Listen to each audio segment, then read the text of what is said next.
o que Paulo escreve no capítulo 11, versículo 23, da primeira carta aos Coríntios, nós temos que tentar entender, meus queridos irmãos, o propósito ou o projeto da salvação, o projeto da vida eterna. E quando nós olhamos este texto, se você me acompanhar no Evangelho de João, versículo, meus irmãos, aleluia, capítulo 1 do Evangelho de João, versículo 14 a seguir, João, meus irmãos, ele tem uma visão do Cristo transcendental, do Cristo Salvador, do Cristo não somente crucificado, mas daquele que pagou o preço, daquele que ressuscitou. Tanto é que João apresenta Jesus, como nós lemos no capítulo 1 do Evangelho de João hoje, ele começa dizendo que o Verbo se fez carne e habitou em nosso meio. João então enxerga, ele vê, meus queridos irmãos, a revelação do próprio Cristo. Ele não vê Jesus apenas, meus queridos irmãos, como profeta, mas João, ele recebe a testificação do Espírito Santo, que aquele que está ali, meus irmãos, não é como os demais profetas, não é como os patriarcas, não é, meus irmãos, como os demais que já passaram. Ele olha e começa a contemplar o próprio Criador, porque diz que o Verbo se fez carne e habitou entre nós. No princípio era Verbo, e o Verbo estava com Deus, e todas as coisas foram feitas por Ele, porque sem Ele nada do que se fez se faria. João está enxergando, meus irmãos, lá o texto que fala de Gênesis capítulo, meus irmãos, de número 2, quando o Senhor vai fazer o homem, quando vai criar, meus irmãos, o homem, então o Senhor diz lá no céu, a Trindade diz: façamos o homem à imagem e semelhança. João agora vê Jesus lá no céu, ele vê Jesus na criação, ele vê Jesus, meus irmãos, quando ainda não tinha seres humanos, quando ainda o mundo não tinha forma. João tem uma visão de um Cristo Salvador, de um Cristo Remidor, daquele que é Criador dos céus e da terra, daquele que tem poder de fazer o que o outro não pode fazer, daquele que te conhece e me conhece desde antes de ser formado no ventre da nossa mãe. Ele já nos chamava pelo nome, diz a palavra do Senhor. E ele vem dizendo, verso 15, e João testificou dele, clamando que este que era a quem dizia: quem vem depois de mim tem poder, tem que tomar a posição de minha frente, e que já existia antes de mim. E ele continua, meus irmãos, dizendo, versículo 19: este foi o testemunho de João quando aos judeus. Então João, ele contempla o Jesus, ele contempla o Salvador, ele contempla, meus irmãos, aquele que era, aquele que viria. Ele contempla, meus queridos irmãos, olha o versículo 14: o Verbo se fez carne e habitou entre nós, e vimos a glória, como a glória do unigênito Filho do Pai, cheio de graça e de verdade. E agora ele está contemplando, ele viu quem é Jesus, ele testifica de quem é Jesus.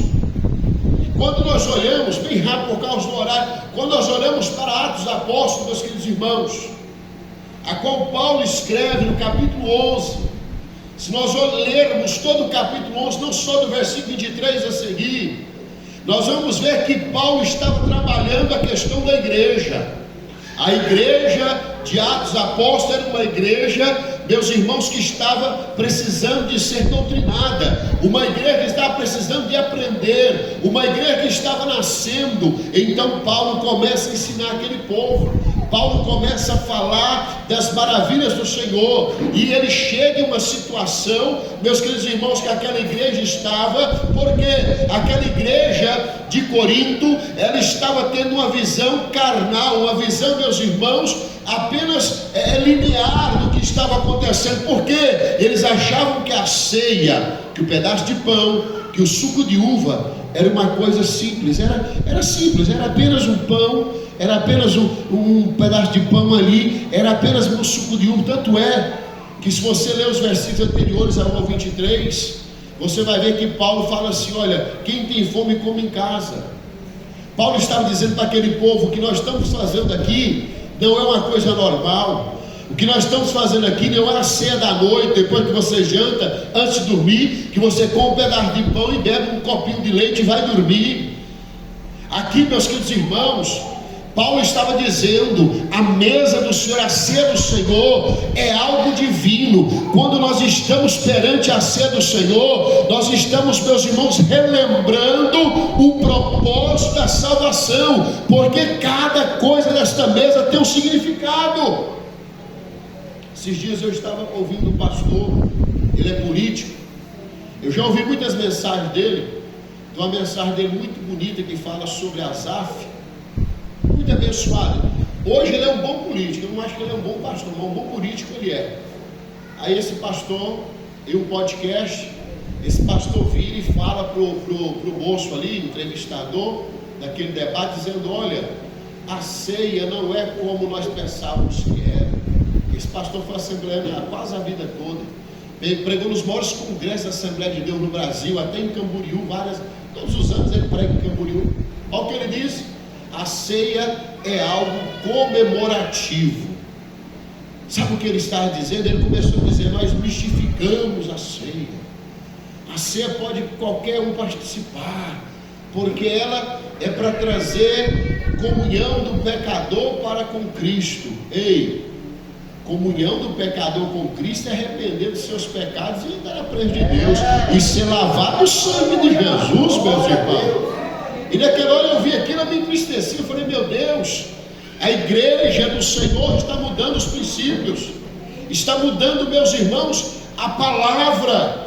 A igreja do Senhor está perdendo, meus queridos irmãos, a essência da santificação das coisas de Deus.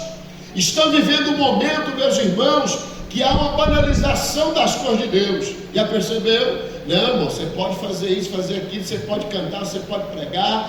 O pastor pode ter 10 mulheres, ele cada dia ele casa com uma, ele pode ser pastor, e o cantor pode fazer isso, a cantora. Não, meu irmão, as coisas de Deus não mudou. A Bíblia diz que ele foi, ele é e sempre será santo, santo, santo, santo, santo. A Bíblia diz que toda a terra está cheia da sua glória. A obra não mudou, Deus não mudou, Ele é o mesmo. Quem está mudando somos nós, quem está mudando a igreja somos nós. Mas Ele diz: não toca na minha igreja, não toca na minha palavra, não toca naquilo que eu coloquei. Vocês tomam muito cuidado, irmãos. Aí vai lá, os Estados Unidos, não qualquer um pode participar da ceia, porque a ceia é o sentido de purificação. Mentira. Esse dia eu estava falando com o evangelista Neemias. A igreja hoje em dia, ela está gerando pregadores de acordo com o que ela quer. Ela está gerando pastores de acordo com o que ela quer. A igreja da atualidade é uma igreja que tem gerado pastores, que tem gerado pregadores, que tem gerado cantores dos moldes dela e não dos moldes da palavra de Deus. Por isso que o camarada vem aqui hoje, meus irmãos, canta que Jesus é o alívio dele, e amanhã vai lá na internet e diz que é homossexual. Por isso que a camarada está aqui hoje, está cantando, está falando não sei o que, pulando de um pessoal, depois está lá se tornando, meus irmãos, um travesti. Por isso nós temos visto pessoas que têm desistido da fé. Sabe por quê? Porque a igreja está gerando pregadores de acordo com o seu gosto. Ei, igreja, meus irmãos, tem que gerar homens de Deus, mulheres de Deus, não para o seu gosto, não para o meu gosto, mas de acordo com a palavra de Deus. Ainda tem que ter homens de Deus, mulheres de Deus, que se levanta e prega a verdade, não importa o que aconteça, não para massagear ego, não para crescer e dizer: a minha igreja tem 1000 pessoas. Não, você tem que pregar a palavra. Sabe por quê?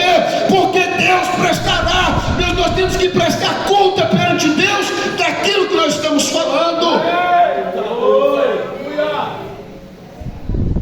Paulo, o tempo já se findou aqui da pregação, nós estamos encerrando, nós participamos da ceia. Os obreiros podem preparar lá. Eu esqueci de falar, lave-se as mãos lá, se preparam, que agora nós vamos já orar. Paulo então está dizendo: porque eu recebi do Senhor que também vos entreguei ou ensinei. Irmão, se você parar e observar a ceia, você vai entender ou compreender que a ceia tem uns elementos, que eram elementos, meus irmãos, que era de sacrifício. Quando Jesus fala que Ele é o pão da vida, quando Jesus fala que aquele que comer do teu corpo e não beber do teu sangue não tem parte com Ele, sabe o que Jesus estava falando?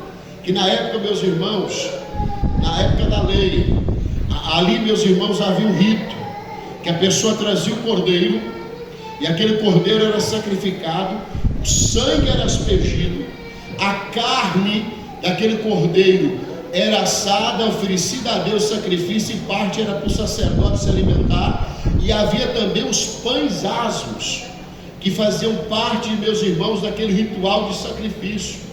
Aí quando Jesus era o motivo de comunhão do judeu, ou a motivo de aliança, porque a aliança que o judeu havia feito com Deus, meus irmãos, envolvia o sangue, envolvia o pão, envolvia a carne do cordeiro. Aí Jesus aparece e mostra para aquele povo que ele, por isso que ele diz que ele é, o Paulo fala que ele é a nova aliança. Sabe por quê? Porque agora ele fala para aqueles homens: olha, eu sou o pão vivo que é descido do céu. Aí Jesus para, meus irmãos, e também diz que aquele que não beber do meu sangue não tem parte comigo. Sabe o que Jesus estava dizendo? Que a aliança neotestamentária, ela era marcada com sangue de cordeiro, ela era marcada com o pão, meus irmãos, que a pessoa fazia ali para a apresentação do sacrifício. Mas Jesus falou: olha, vocês tinham que matar o cordeiro, vocês tinham que ter o pão, tinham que ter o sangue, mas agora eu digo que eu sou completo. Olha o que ele fala, Isaías capítulo 53 tem uma visão transcendental de Jesus dizendo, meus irmãos, que pelas suas pisaduras nós fomos sarados. O castigo que nos traz a paz estava sobre ele, e sobre as suas pisaduras nós fomos sarados. Sabe o que Jesus está dizendo aqui? Quando ele fala que ele é o pão, quando ele fala, meus irmãos, que o sangue representa também a vida ali, ele estava dizendo: olha, eu sou a aliança perfeita, a ceia do Senhor. Meus irmãos, tem os elementos que o Antigo Testamento usava como símbolo da aliança na época de Moisés e Abraão. Agora Jesus mostra que ele é a aliança perfeita, ele é aquele que pagou o preço, ele é aquele que trouxe a restauração e a santificação para a sua igreja. Ele mostra para nós que ele foi o sacrifício perfeito. Por isso que ele diz, Paulo está dizendo aqui, meus irmãos, porque eu recebi do Senhor que também ensinei. Israel foi traído, tomou o pão. Jesus falou que ele era o pão, ele pega o pão e ergue o pão para o alto, representando a antiga aliança, né? E parte o pão e dá para os apóstolos naquele momento. Diz: tomai e comer, isso é meu corpo. Olha o que Jesus estava dizendo. Eu sou, a hora que eles comem ali o pão, Jesus fala que isso é meu corpo. Ele está dizendo: olha, você agora está participando de uma nova aliança. Você agora está participando de um novo momento. Você agora está participando de um plano de salvação perfeito. Porque o plano do Antigo Testamento, ele tinha as suas limitações, porque não tinha expiação perfeita. Somente em Cristo nós encontramos a salvação. E agora ele pega o suco de uva, ele ergue ao alto e diz: este é meu sangue. Olha para os irmãos verem. Jesus completa a aliança do Antigo Testamento e mostra que ele é a aliança do Novo Testamento, dizendo: este é meu sangue que é partido por vós, tomai e bebei. Isto é meu sangue que é partido por vós, fazei isto em